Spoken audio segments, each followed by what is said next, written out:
ইতিহাসের পাতায় এমন কিছু মানুষ আছেন যাদের জীবন আমাদের শেখায় ধৈর্য, কৃতজ্ঞতা ও আল্লাহর ওপর অটল বিশ্বাস।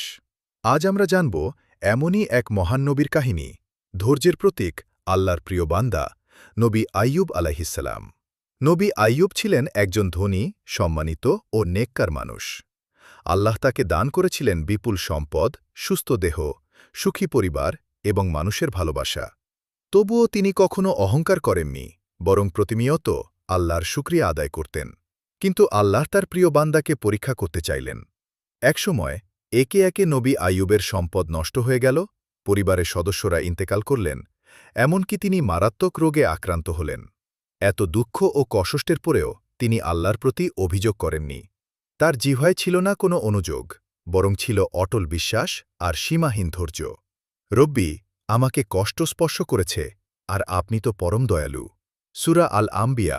অবশেষে আল্লাহ তার দোয়া কবুল করলেন।